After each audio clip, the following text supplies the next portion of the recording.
Alrighty, welcome back, everyone. We just talked about the craziness that is the NCAA versus the House and how private equity might be the answer for some of the athletic departments across the country. But let's jump into James Franklin and let's talk about this very interesting story that came out yesterday about him possibly interfering with some medical decisions at Penn State. This is something that came out from the Philadelphia Inquirer, and they were talking to a former team doctor at Penn State that started when James Franklin started at Penn State in 2014. His name is Dr. Pete Seidenberg, and he was talking about a trial that is ongoing that was filed by Dr. Scott Lynch, who was also involved in the athletic department, in the medicine department of the athletic department there. And they served in those roles for quite some time. Seidenberg had been there since 2014.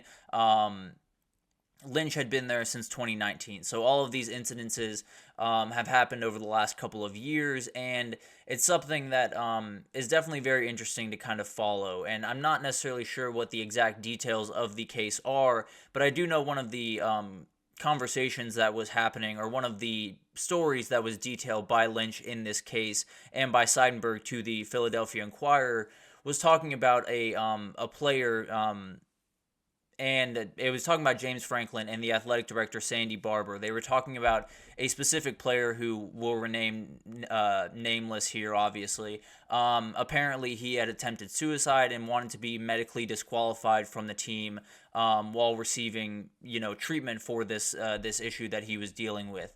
A medical disqualification that Franklin and the athletic director were pushing for would take away the kid's scholarship and would not give him a spot on the team going forward. This is obviously something that is not ideal. Seidenberg and Lynch declined that request from Franklin and Sandy Barber, and it's very interesting. Apparently, there were a number of meetings where they felt like he was pushing them in one direction to do treatment a certain way or give options to certain players that might not be in their best interests. And the big quote here, I suppose, I don't necessarily want to go too deep in this before saying this, where Lynch during these proceedings said, after he was talking about all of this stuff, he said, "I perceive that as his attempt to influence medical decisions." And I think that's kind of a big thing here. It's not necessarily to say that James Franklin didn't do a ton of things wrong in this scenario. If that is true, the story that I just told you about the kid, that they were trying to get his scholarship essentially taken away and medical, what was it? Medical disqualification, excuse me, trying to get that is definitely not ideal. And if that's the story, if that's the real story, then we got some problems in our sport, and especially over at Penn State, and that has to be dealt with. But the reality is, from where I'm standing, James Franklin is a very good man. I have very little reason to believe that now. If this comes out to be true, then I have a big reason to believe that he's not so great of a man. But the reality is, I don't necessarily want to bury anyone doing this. I don't necessarily want to say he absolutely did this or absolutely went after someone in this way, because it's a pretty aggressive allegation. Let's be totally honest. When you're talking about a kid that is dealing with what that kid was obviously dealing with, and handling it that way is rather aggressive, and definitely something that you don't want in college sports. And I fully understand that football is the way it is, right? Football is aggressive. It's unforgiving. It's cutthroat. It's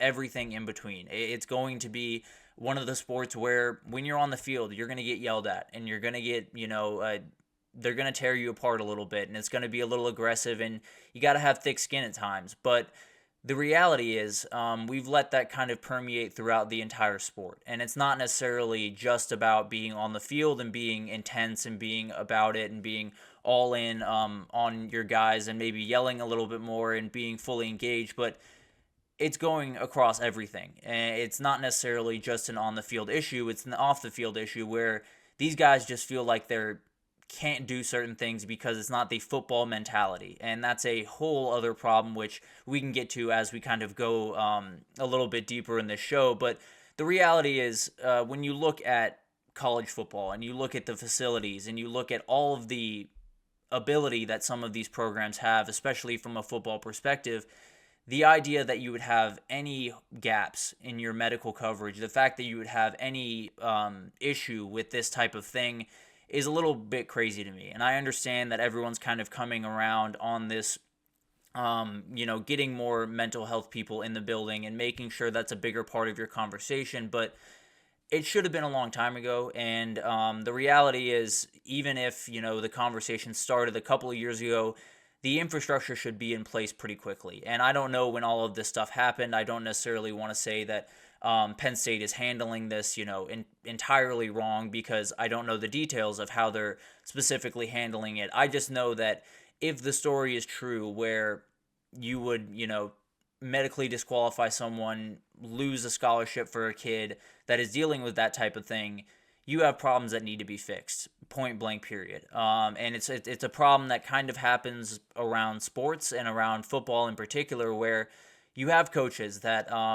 operate a certain way and they refuse to adapt to different circumstances. But the reality is, we live in a different world now. A lot of these coaches grew up when you were playing football, and that's all you were doing. You weren't necessarily having to worry about doing NIL stuff. You weren't necessarily having to worry about social media, which is probably the biggest factor in all of this, where this is an entirely different world. And these kids are dealing with things that most of us could not even comprehend on a daily basis in terms of their mental health, in terms of their physical health. They're dealing with things that are just absolutely insane. And they're really young kids is the big capper here that I feel like everyone has started to shy away from with the introduction of NIL. These are still kids, and I understand they're making a lot of money and they're doing this thing that is a professional sport, but at the end of the day, they still need to be handled with a little bit of care. And it's not to say that James Franklin isn't doing that. From my point of view, he has seemed to be a very, very loving, very caring coach, but this story makes me a little bit nervous about that idea. And when you look at some of the greatest coaches ever, especially of recent history, when you look at the Nick Sabans of the world, especially Nick Saban and Kirby Smart are the two that it really stands out the most to me. Is on the field, these guys are as aggressive, as intense. They will yell, they will get in your face, they will do everything they need to do to get the best football out of you. That's just the way they are, that's the way they're wired. Off the field, there is no question what these guys feel about their kids. There's no question that they absolutely care about their players. There's no question that they want them to be happy and healthy. And there's no question that if some of their players came to them with some of these worries, they would be fully behind them, because this is not a hard decision to make. That's the reality of if you're really that worried about one scholarship out of 85 for 1 year, you have a problem. It's not necessarily that, I understand that figuring out these scholarships is not the easiest thing in the world. Roster construction is not the easiest thing in the world, but it's a very easy decision to make. If you play 1 year with 84 scholarship guys instead of 85 scholarship guys, that won't kill you. I promise. That will not kill you. Maybe you'll have a walk-on guy that just plays a little bit more football, and that's the way it is. So I understand that this is all a very, very new concept, and all of this is very, very confusing, and some of it is making decisions that are tough to make. And I fully understand. I don't necessarily envy the position that a lot of these coaches are in with a lot of the new things that are being thrown at them. But from my point of view, at least, when you're dealing with a kid that obviously was going through something that was very intense for him, obviously, created a lot of problems in his life, the idea that, you can't just say, we're keeping you on scholarship, that's the way it's going to be, and move on, is a little wild to me. You're Penn State. You're not Toledo. You're not Miami of Ohio. You're not, struggling for money. You're not struggling for dudes that can play on the football field. So I really hope this isn't true. I'll be totally honest with you. I really hope this isn't fully the truth. I think there might be some gray area in between where this falls. But if it is, Penn State has problems they need to address. If it is, James Franklin, in my opinion, needs to start arguing why he should be a head coach at the college football level. And maybe that sounds like an overreaction. Maybe I'm being a little aggressive in that. But the reality is, if your kids aren't showing up to your offices, to your facility, to your practices, and not feeling, good, not feeling happy, not feeling safe, you have a problem with your team. Whether it's, going to find itself on the field and show itself on the field or off the field, I don't know. But you do have a problem with your team. And for so many reasons, I hope that this isn't the real story. For so many reasons, I hope that this wasn't the way that this was handled. But if it was, I think there's really valid questions that need to be asked about the way that Penn State is going about business in their football program and the way that James Franklin views some of these things. So it's one of those stories that you see and you almost don't believe it because of the person that, I think a lot of us assume James Franklin to be, and I don't necessarily have fully gone off that take by any means because from where I'm standing, he's always been a very stand-up guy that's cared about his kids, that has put his players first, but this is a pretty upsetting story. I'll be totally honest, and we'll figure out what happens with it. We'll figure out if there's any repercussions for James Franklin in the future, but it's the reality of the sport, right? A lot of adaptation is going to need to happen, especially in the world of mental health, because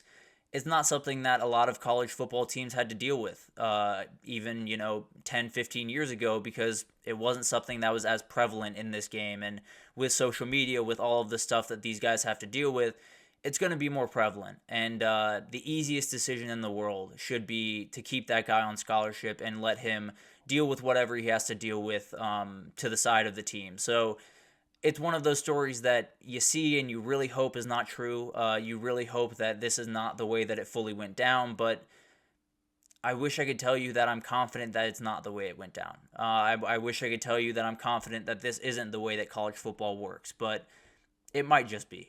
So it's one of those upsetting stories. It's one of those worrisome stories, but I'm giving James Franklin the benefit of the doubt until I, see more information about this. But we're going to take our third break here, and then we'll get to some football. I know it's been a very, very hectic first couple of segments here, but we're going to talk about USC, and we're going to talk about if they are ready for the Big Ten this upcoming year, and if they're ready for it going forward. Definitely some big-time holes and some big-time changes that are being made over there. So we'll break down how they kind of are looking towards the Big Ten right after this, so stick with us.